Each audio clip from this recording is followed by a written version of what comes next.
My sister and I were 13 and 14 when we arrived in the United States. The agency that had helped bring us to America showed us this big map, and we didn't know English, let alone how big America was, and we picked Houston, Texas. And when we got here, I did not know much about my Jewish religion, but I wanted to know more and more. So I started going to temple every Friday night, but I never talked about my past. There used to be the survivors group. That's where I met a lot of the Houston survivors. In 1981, we all went to Israel. This is how I met Ziggy Isaacson, and he told us that we need a museum in Houston. The first time I heard about the creation of a museum was when Sandra Weiner approached me. One of her major initiatives was going to be the establishment of a Holocaust museum in Houston. And she asked me if I would be the chair of that effort. When the conversation started, you could see that there was just a lot of stories out there. And as the Holocaust survivors were aging, there needed to be a place that could collect the artifacts, collect their stories. There was just fire in everyone's belly to get this done. And then when Bill got involved, it gained more momentum. Bill Morgan asked me, would I be interested in being on the board of the Holocaust Museum, and I let out a big whoop. I was thrilled. We were just passionate about creating a museum. We needed to combat hatred, anti-Semitism, injustice. From there, we had to create a concept, we had to create a building, and we did all of this on faith that our dream and our idea would be realized. The first and most important part, what they say in real estate, location, location, location. We all wanted to be in the museum district. Early on, the vision of Ed Wolf was that we situate the museum in the heart of Houston so that all people of Houston, all of our communities, could learn from the lessons of the Holocaust. We looked at quite a few locations. Ultimately, Ronnie Morgan, on his bicycle, riding through the neighborhood, found the site that we're located on today.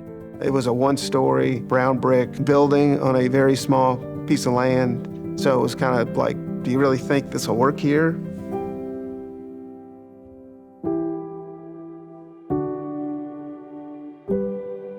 I think the goals in the early years are not terribly different than the goals today, with remembrance being at the very core.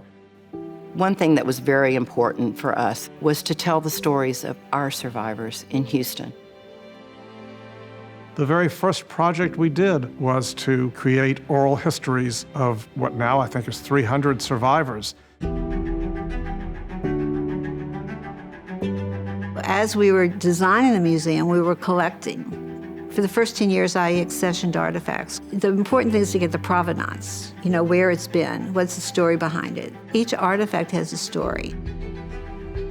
It's a very personal narrative, the story of one Houstonian plus another Houstonian. In fact, some 1,000 Houstonians who are the foundation of this museum. We moved into the building in December '95, and we opened March 3rd, '96. It was a beautiful sunny day. There were several Holocaust survivors and community at large. The mayor of Houston attended, and just a very, very proud day for everyone involved. And I mean, everybody was crying. It was like, this is amazing. That day I'll remember forever. Everybody was very excited about us having our own museum. Most Holocaust survivors had tears in their eyes. They were so grateful that this museum was finally created. It was a gift. It was a gift to the city. It was a gift to the survivors. It was a gift to the Jewish community.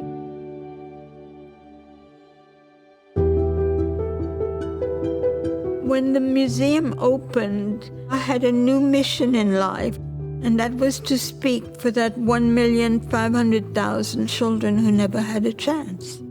It was just an opening that began all this new life. My father didn't talk about it forever. And then once he started to open up and he started to tell the story, it was great therapy for him. The more he talked about it, the more love came out of his being. And when he saw he could change feelings, he could bring people to tears, he can bring them to hugs, it filled his heart. So he kind of had new meaning in life, like he still has a mission. When I was growing up, my mother really didn't talk to us about the fact that she was a Holocaust survivor. The opening of the museum, it allowed her to take her experiences and to talk about them very openly, primarily with young people, and to use this darkness for good. It's my duty to talk about the Holocaust and teach younger generation those important lessons, that these atrocities never repeat themselves, and that we must as people learn to live with mutual respect towards one another, regardless what we look like, what is our background, or how we worship God.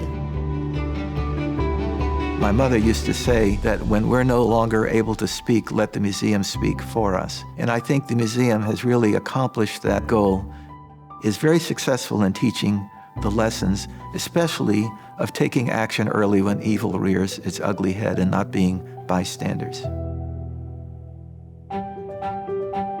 Dozens of people gathered for the 10th anniversary of the Houston Holocaust Museum. The ceremony ended with an unveiling of the museum's newest exhibit, a 1942 World War II-era German railroad cattle car.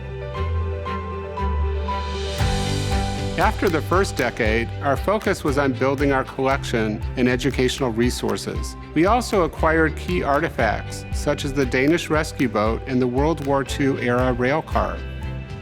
From the beginning, education was a priority of the museum. But many different lessons, many different experiences. And we teach teachers all over the state of Texas, all over the country. We have programs teaching police officers. We reach out to so many different types of organizations so they can learn the dangers of hatred. We have accessed 6.5 million students in the last 25 years. We are so fortunate to have a team of educators who have so effectively crafted and cultivated this series of programs that come together to deliver on our mission. The museum was growing, the attendance was overwhelming, and they realized they needed to meet the demand. I think that gave us an opportunity to consider what our mission was for the future. It is my special privilege to welcome you to the newly expanded and gloriously reimagined Holocaust Museum, Houston. We have to be a museum that has no limits at all. The messages aren't just for Houstonians, but anyone that we can reach. We have been very successful in attracting people of all ages, of all backgrounds. We have an exhibit today that is fully in Spanish as well as in English. It's amazing that an idea or spark has evolved to where we are today. It's been an amazing journey. To me, it's overwhelming to think from where we started with a first fundraising of $35,000 that we've got a multi-million-dollar facility that literally educates tens of thousands of people on a yearly basis. And I think we've left something for future generations so that the museum can speak for those who suffered and hopefully will spur action in some meaningful way. 25 years of this museum is a wonderful milestone. The challenge for this museum is that the work will never stop. We hope that our Holocaust Museum will adjust to the times, but always remain a wonderful teaching experience for all people. For me, I want this museum to continue its mission. We have the capacity, the people, we have the programming, and I think the next 25 years will be a bigger blessing than they have been the last 25 years. I can see the tremendous progress from 1996 to to 2021. I mean, it has expanded in its views and in its programming, and I think we are reaching now a much broader population. I think it's more important than ever and will allow that dream, that passion of the 1,000 Houston survivors to carry forward for a long, long time, hopefully forever. The museum has lasted for 25 years, and I'm sure it'll last for many, many, many more years. 25 is not old. I'm 93. What I want out of this world is for people to accept one another. And this building is made for that. Everywhere you go, you see life, education, future.